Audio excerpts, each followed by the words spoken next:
તો ધાનેરાથી મહત્વના સમાચાર સામે આવી રહ્યા છે, જ્યાં ધાનેરાની નેનાવા બોર્ડર નજીક અકસ્માતની ઘટના બની છે। અકસ્માતમાં 2 ના મોત નીપજ્યા છે। ત્યારે પલાદર ગામ નજીક બાઇક સવાર 3 ને અકસ્માત નડ્યો છે, જ્યાં ટ્રક ચાલકે ટક્કર મારતા 3 પૈકી 2 ના કરુણ મોત નીપજ્યા છે। ત્યારે મૃતકો થરાદના ડુવા ગામના હોવાનું સામે આવ્યું છે, જ્યાં ધાનેરા સાંચોર હાઈવે પર વાહન ચાલકો બેફામ બન્યા હોય તેવું લાગી રહ્યું છે। અકસ્માતમાં 2 ના મોત નીપજ્યા છે। ધાનેરાની નેનાવા બોર્ડર નજીક અકસ્માતની ઘટના બની છે, જેમાં 2 ના મોત નીપજ્યા છે।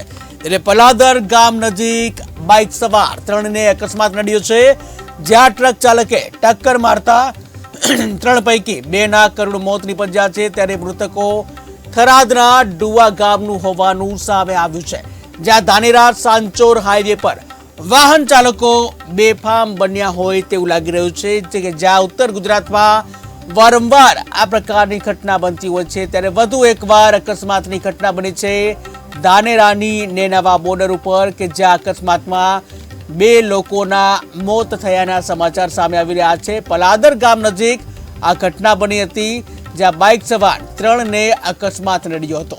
ત્યારે ટ્રક ચાલકે ટક્કર મારતા 3 પૈકી 2 ના કરુણ મોત નીપજ્યા છે, કે જ્યાં ટ્રક ચાલકો દિવસે ને દિવસે બેફામ બન્યા છે। બેફામ રીતે ડ્રાઇવિંગ કરતા હોય છે અને બેફામ રીતે ડ્રાઇવિંગ કરતા હોવાને કારણે ઘણા લોકોના જીવ જતા હોય છે। ત્યારે વધુ એક અકસ્માતની ઘટનામાં 2 લોકોના મોત નીપજ્યા છે।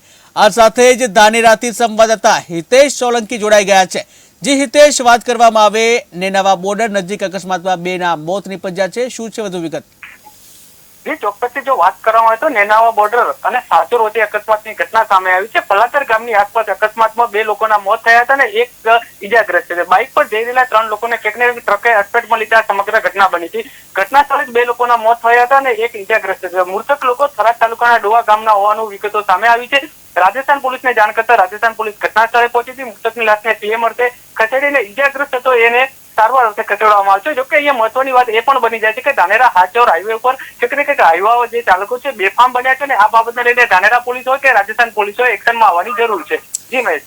જી હિતેશ, વધુ વાત કરવામાં આવે કે ટ્રક ચાલક કે જે ટક્કર મારી અને પછી તેને ધરપકડ કરવામાં આવી છે કે ફરાર થયો છે?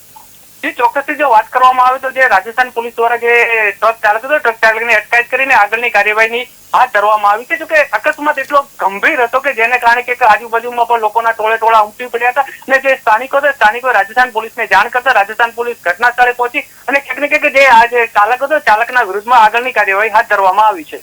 જી હિતેશ, સમગ્ર માહિતી બદલ આભાર। તો ધાનેરાની નેનાવા બોર્ડર નજીક અકસ્માતની ઘટના બની છે। પલાદર ગામ નજીક બાઇક સવારને અકસ્માત નડ્યો છે, 3 ને અકસ્માત નડ્યો છે, જેમાં 2 ના મોત નીપજ્યા છે। ટ્રક ચાલકે ટક્કર મારતા 3 પૈકી 2 ના કરુણ મોત નીપજ્યા છે, જ્યાં મૃતકો થરાદના ડુવા ગામના હોવાનું સામે આવ્યું છે। ત્યારે ધાનેરા સાંચોર હાઈવે પર વાહન ચાલકો બેફામ બન્યા છે, જ્યાં હાલ તો ટ્રક ચાલક છે તેની અટકાયત કરી આગળની પૂછપરછ હાથ ધરવામાં આવી છે।